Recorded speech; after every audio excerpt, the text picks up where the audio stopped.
आप सभी को नमस्कार, नमस्ते, प्रणाम। आप सुन रहे हैं किताबें और मैं।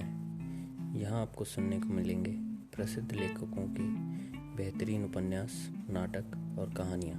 तो बने रहिए मेरे यानी लवेश कुमावत के साथ और सुनते रहिए किताबें और मैं। आज मैं आपको सुनाने जा रहा हूँ मुंशी प्रेमचंद की लिखी कहानी कफन। झोपड़े के द्वार पर बाप और बेटा दोनों एक बुझे हुए अलाव के सामने चुपचाप बैठे हुए हैं और अंदर बेटे की जवान बीबी बुधिया प्रसव वेदना में पछाड़ खा रही थी। रह रहकर उसके मुंह से ऐसी दिल हिला देने वाली आवाज़ निकलती थी कि दोनों कलेजा थाम लेते थे। जाड़ों की रात थी, प्रकृति सन्नाटे में डूबी हुई, सारा गांव अंधकार में लय हो गया था। घीसू ने कहा, मालूम होता है बचेगी नहीं, सारा दिन दौड़ते हो गया, जा देख तो आ। माधव चिढ़कर बोला, मरना ही है तो जल्दी मर, क्यों नहीं जाती? देखकर क्या करूं? तू बड़ा बेदर्द है बे। साल भर जिसके साथ सुख चैन से रहा, उसी के साथ इतनी बेवफाई। तो मुझसे तो उसका तड़पना और हाथ पांव पटकना नहीं देखा जाता। चमारों का कुनबा था और सारे गांव में बदनाम। घीसू एक दिन काम करता तो 3 दिन आराम करता। माधव इतना कामचोर था कि आधे घंटे काम करता तो घंटे भर चिलम पीता। इसलिए उन्हें कभी कहीं मजदूरी नहीं मिलती थी। घर में मुट्ठी भर भी अनाज मौजूद हो तो उनके लिए काम करने की कसम थी। जब 2-4 फाके हो जाते थे तो घीसू पेड़ पर चढ़कर लकड़ियां तोड़ लाता और माधव बाजार से बेच लाता, और जब तक वह पैसे रहते दोनों इधर उधर मारे मारे फिरते। गांव में काम की कमी न थी। किसानों का गांव था, मेहनती आदमी के लिए 50 काम थे, मगर इन दोनों को उसी वक्त बुलाते जब 2 आदमियों से एक का काम पाकर भी संतोष कर लेने के सिवा और कोई चारा न होता। अगर दोनों साधु होते तो उन्हें संतोष और धैर्य के लिए संयम और नियम की बिल्कुल ज़रूरत न होती। यह तो इनकी प्रकृति थी, विचित्र जीवन था इनका। घर में मिट्टी के 2-4 बर्तन के सिवा कोई संपत्ति नहीं। फटे चिथड़ों से अपनी नम्रता को ढांके हुए जिए जाते थे, संसार की चिंताओं से मुक्त, कर्ज में लदे हुए। गालियां भी खाते, मार भी खाते, मगर कोई गम नहीं। दीन इतने की वसूली के बिल्कुल आशा न रहने पर भी लोग इन्हें कुछ न कुछ कर दे देते थे। मटर आलू की फसल में दूसरों के खेतों से मटर या आलू उखाड़ लाते और भुन भुना कर खा लेते, या 10-5 ऊख उखाड़ लाते और रात को चूसते। घीसू ने इसी आकाशवृत्ति से 60 साल की उम्र काट दी और माधव भी सपूत बेटे की तरह बाप के ही पद चिन्हों पर चल रहा था, बल्कि उसका नाम और भी उजागर कर रहा था। इस वक्त भी दोनों अलाव के सामने बैठकर आलू भून रहे थे, जो कि किसी खेत से खोद लाए थे। घीसू की स्त्री का तो बहुत दिन हुए देहांत हो गया था। माधव का ब्याह पिछले साल हुआ था। जब से एक औरत आई थी, उसने इस खानदान की व्यवस्था में नींव डाली थी। इन दोनों बेगैरतों को दुखज बढ़ती रहती थी। जब से वह आई, यह दोनों और भी आराम तलब हो गए थे, बल्कि कुछ अकड़ने भी लगे थे। कोई कार्य करने को बुलाता तो निष्पराध भाव से दुगनी मजदूरी मांगते। वहीं औरत आज प्रसव वेदना में मर रही थी और यह दोनों इसी इंतजार में थे कि वह मर जाए तो आराम से सोएं। घीसू ने आलू निकालकर छीलते हुए कहा, जाकर देख तो क्या दशा है उसकी। चुड़ैल का फिसाद होगा और क्या। यहाँ तो ओझा भी 1 रुपया मांगता है। माधव को भय था कि वह कोठरी में गया तो घीसू आलूओं का बड़ा भाग साफ कर देगा। बोला, मुझे वहाँ जाते डर लगता है। डर किस बात का है, मैं तो यही हूँ। तो तुम ही जाकर देखो ना। मेरी औरत जब मरी थी तो मैं 3 दिन तक उसके पास से हिला तक नहीं, और फिर मुझसे लजाएगी कि नहीं। जिसका कभी मुंह नहीं देखा, आज उसका उगड़ा हुआ बदन देखूं, उसे तन की सुध भी न तो न होगी। मुझे देख लेगी तो खुलकर हाथ पांव भी न पटक सकेगी। मैं सोचता हूँ कोई बाल बच्चा हुआ तो क्या होगा। सौंठ गुड़ तेल कुछ भी तो नहीं है घर में। सब कुछ आ जाएगा, भगवान दे तो। जो लोग अभी 1 पैसा नहीं दे रहे हैं, वे ही कल बुलाकर रुपए देंगे। मैंने 9 लड़के हुए, घर में कभी कुछ न था, मगर भगवान ने किसी न किसी तरह बेड़ा पार ही लगाया। जिस समाज में रात दिन मेहनत करने वालों की हालत उनकी हालत से कुछ बहुत अच्छी न थी, और किसानों के मुकाबले में वे लोग जो किसानों की दुर्बलताओं से लाभ उठाना चाहते थे कहीं ज़्यादा संपन्न थे, वहाँ इस तरह की मनोवृत्ति का पैदा हो जाना कोई अचरज की बात न थी। हम तो कहेंगे घीसू किसानों से कहीं ज़्यादा विचार आसवान था, और किसानों के विचार शून्य समूह में शामिल होने के बदले बैठकबाजों की कुत्सित मंडली में जा मिला था। हाँ, उसमें यह शक्ति न थी कि बैठकबाजों के नियम और नीति का पालन करता, इसलिए जहाँ उसकी मंडली और लोग गांव के सरगना के मुखिया बने थे, उस पर सारा गांव उंगली उठाता था। फिर भी उसे यह तकसीन से तो थी कि अगर वह फटे हाल है तो कम से कम उसके किसानों की जी तोड़ मेहनत तो नहीं करनी पड़ती, और उसकी सरलता और निरीहता से दूसरे लोग बेचा फ़ायदा तो नहीं उठाते। दोनों आलू निकाल कर जलते जलते खाने लगे। कल से कुछ नहीं खाया। इतना सब्र न था कि ठंडा हो जाने दे। कई बार दोनों की ज़बानें जल गई। छिल जाने पर आलू और बाहरी हिस्सा ज़बान हलक और तालू से जला देता था, और संगारे को मुंह में रखने से ज़्यादा खैरियत इसी में थी कि वह अंदर पहुंच जाए। वहाँ उसे ठंडा करने के लिए काफ़ी सामान थे, इसलिए दोनों जल निगले जाते। हालांकि इस कोशिश में उनकी आंखों से आंसू निकल आते। घीसू को उस वक्त ठाकुर की बारात याद आई जिसमें 20 साल पहले वह गया था। उस दावत में उसे जो तृप्ति मिली थी वह उसके जीवन में याद रखने लायक बात थी, और आज भी उसी की याद ताज़ी थी। बोला, वह भोज नहीं भूलता। तब से फिर उस तरह का खाना न भरपेट मिला। लड़की वालों ने सबको भरपेट पूड़ियाँ खिलाई थी। सबको, छोटे बड़े, सब ने पूड़ियाँ खाई, और असली घी की चटनी, रायता, 3 तरह के सूखे साग, एक रसेदार तरकारी, दही, चटनी, मिठाई। अब क्या बताऊं उस भोज का क्या स्वाद मिला। कोई रोक टोक नहीं थी। जो चीज़ चाहो मांगो, जितना चाहो खाओ। लोगों ने ऐसा खाया कि किसी ने पानी न पिया गया। मगर परोसने वाले हैं कि पत्तल में गरम गरम गोल गोल सुवासित कचौड़ियाँ डाल देते हैं। मना करते हैं कि नहीं चाहिए, पत्तल पर हाथ रोके हुए हैं, मगर वह है कि दिए जाते हैं। और जब सबने मुंह धो लिया तो पान इलायची भी मिली, मगर मुझे पान लेने की कहाँ सुध थी। खड़ा हुआ न जाता था। झटपट जाकर अपने कंबल पर लेट गया। ऐसा दिल दरिया था कि ठाकुर माधव ने इस पदार्थों का मन ही मन मज़ा लेते हुए कहा, अब हमें कोई ऐसा भोज नहीं खिलाता। अब कोई क्या खिलाएगा। वह ज़माना दूसरा था। अब तो सबको किफ़ायत सूझती है। शादी ब्याह में मत खर्च करो, क्रियाक्रम में मत खर्च करो। पूछो गरीबों का माल बटोर कर कहाँ रखोगे। बटोरने में तो कमी नहीं है। हाँ, खर्च में किफ़ायत सूझती है। तुमने 20 पूरियाँ खाई होगी। 20 से ज़्यादा खाई थी। मैं 50 खा जाता। 50 से कम मैंने न खाई होगी। अच्छा, पक्का था तो मेरा आधा भी नहीं है। आलू खाकर दोनों ने पानी पिया, और वहीं अलाव के सामने अपनी धोतियाँ ओढ़कर पाँव पेट से डाले सो रहे, जैसे 2 बड़े बड़े अजगर गेंडुलियाँ मारे पड़े हों। और बुधिया अभी तक कराह रही थी। सवेरे माधव ने कोठरी में जाकर देखा तो उसकी स्त्री ठंडी हो गई थी। उसके मुंह पर मक्खियाँ भिनक रही थी। पथराई हुई आंखें ऊपर टंगी हुई थी। सारी देह धूल में लथपथ हो रही थी। उसके पेट में बच्चा मर गया था। माधव भागा और घीसू के पास आया। फिर दोनों जोर जोर से हाय हाय करके छाती पीटने लगे। पड़ोस वालों ने यह रोना धोना सुना तो दौड़े हुए आए और पुरानी मर्यादा के अनुसार इन अभागों को समझाने लगे, मगर ज़्यादा रोने पीटने का अवसर न था।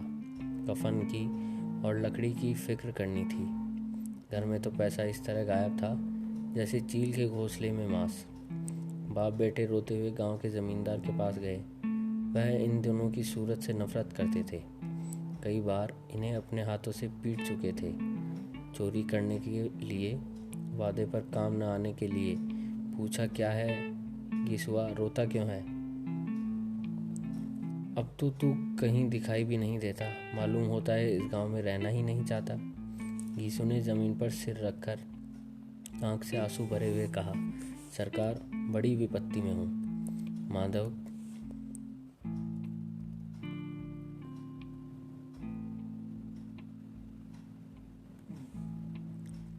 की घरवाली रात को गुजर गई।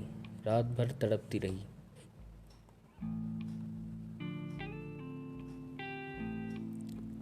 सरकार, हम दोनों उसके सिरहाने बैठे रहे, दवा दारू जो कुछ हो सका सब किया, मुदा वह हमें दगा दे गई। अगर कोई एक रोटी देने वाला भी न रहा मालिक, तबाह हो गए, घर उजड़ गया। आपका गुलाम हूँ, अब आपके सिवा कौन उसकी मिट्टी पार लगाएगा? हमारे हाथों में जो कुछ था वह सब दवा दारू में उठ गया। सरकार ही की दया होगी तो उसकी मिट्टी उठेगी। आपके सिवा किसके द्वार पर जाऊं? जमींदार साहब दयालु थे, मगर घीसू पर दया करना काले कंबल पर रंग चढ़ाना था। जी में तो आया, कह दें चल दूर हो जाए यहाँ से, यूँ तो बुलाने से भी नहीं आता। आज जब गरज पड़ी तो आकर खुशामद कर रहा है, हरामखोर कहीं का, बदमाश। लेकिन यह क्रोध या दंड देने का अवसर न था। जी में कुड़ते हुए 2 रुपए निकालकर फेंक दिए, मगर सांत्वना का एक शब्द भी मुंह से न निकला। उसकी तरफ ताका तक नहीं, जैसे सिर पर बोझ उतारा हो। जब जमींदार साहब ने 2 रुपए दिए तो गांव के बनिए महाजनों को इनकार का साहस कैसे होता। घीसू जमींदार के नाम पर ढिंडोरा भी पीटना चाहता था। किसी ने 2 आने दिए, किसी ने 4 आने। 1 घंटे में घीसू के पास 50 रुपए की अच्छी रकम जमा हो गई। कहीं से अनाज मिल गया, कहीं से लकड़ी, और दोपहर को घीसू और माधव बाजार से कफन लाने चले। इधर लोग बांस काटने लगे। गांव में नर्मदिल स्त्रियां आकर लाश को देखती थी और उसकी बेकसी पर 2 आंसू गिराकर चली जाती थी। बाजार में पहुंचकर घीसू बोला, लकड़ी तो उसके जलाने भर को मिल गई, क्यों माधव? माधव बोला, हाँ लकड़ी तो बहुत है, अब कफन चाहिए। तो चलो कोई हल्का सा कफन ले लें। हाँ और क्या, लाश उठते उठते रात हो जाएगी। रात को कफन कौन देखता है? कैसा बुरा रिवाज है कि जिसे जीते जी तन ढांकने को चिथड़ा भी न मिले, उसे मरने पर नया कफन चाहिए। कफन लाश के साथ जल ही तो जाता है, और क्या रखा रहता है। यही 50 रुपए पहले मिलते तो कुछ दवा दारू कर लेते। दोनों एक दूसरे के मन की बात ताड़ रहे थे। बाजार में इधर उधर घूमते रहे, कभी इस बाजार की दुकान पर गए, कभी उसकी दुकान पर। तरह तरह के कपड़े, रेशमी और सूती देखे, मगर कुछ जचा नहीं। यहाँ तक कि शाम हो गई। तब दोनों ने जाने किस देवी प्रेरणा से एक मधुशाला के सामने जा पहुँचे और जैसे ही पूर्व निश्चित व्यवस्था से अंदर चले गए। वहाँ जाकर देर रात तक असमंजस में खड़े रहे। फिर घीसू ने गद्दी के सामने जाकर कहा, साहू जी 1 बोतल हमें भी देना। उसके बाद कुछ चिखौना आया, तली हुई मछली आई और दोनों बरामदे में बैठकर शांतिपूर्वक पीने लगे। कई कुंजियाँ ताबड़तोड़ पीने के बाद दोनों सरूर में आ गए। घीसू बोला, कफन लाने से क्या मिलता, आखिर जल ही तो जाता, कुछ बहू के साथ तो न जाता। माधव आसमान की तरफ देखकर बोला, मानो देवताओं को अपनी निष्पापता का साक्षी बना रहा हो। दुनिया का दस्तूर है, नहीं लोग ब्राह्मणों को हजारों रुपए क्यों दे देते हैं। कौन देखता है कि परलोक में क्या मिलता है क्या नहीं। बड़े आदमियों के पास धन है फेंकू, हमारे पास फूकने को क्या है। लेकिन लोगों को जवाब क्या दोगे? लोग पूछेंगे नहीं कफन कहाँ है। घीसू हंसा, अबे कह देंगे कि रुपए कमर से खिसक गए, बहुत ढूंढा मिले नहीं। लोगों को विश्वास न आएगा, लेकिन फिर वही रुपए देंगे। माधव भी हंसा। इन अपेक्षित सौभाग्य पर बोला, बड़ी अच्छी थी बेचारी, मरी तो खूब खिला पिलाकर आधी बोतल से ज़्यादा उड़ गई। घीसू ने 2 सेर पूड़ियाँ मंगाई, चटनी और अचार कलेजिया शराब खाने के सामने ही दुकान थी। माधव लपेटकर 2 पत्तलों में सारे सामान ले आया। पूरा 1.5 रुपया खर्च हो गया। फिर थोड़े से पैसे बच रहे। दोनों इस वक्त इस शान से बैठे पूड़ियाँ खा रहे थे जैसे जंगल में कोई शेर अपना शिकार उड़ा रहा हो। न जवाबदेही का खौफ था, न बदनामी की फिक्र। इन सब भावनाओं को उन्होंने बहुत पहले ही जीत लिया था। गीसू दार्शनिक भाव से बोला, हमारी आत्मा प्रसन्न हो रही है तो क्या उसे पुत्र न होगा? माधव ने श्रद्धा के सिर झुकाकर तकदीर की, जरूर से जरूर होगा। भगवान तुम अंतर्यामी हो, उसे बैकुंठ ले जाना। हम दोनों हृदय से आशीर्वाद दे रहे हैं। आज जो भोजन मिला है वह कभी उम्र भर न मिला था।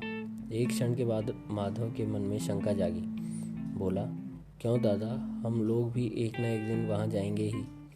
गीसू ने इस भोले भाले सवाल का उत्तर न दिया। वह परलोक की बातें सोचकर इस आनंद से बांधा न डालना चाहता था। जो वहाँ हम लोगों से पूछे कि तुमने हमें कफन क्यों नहीं दिया तो क्या कहोगे? कहेंगे तुम्हारा सिर।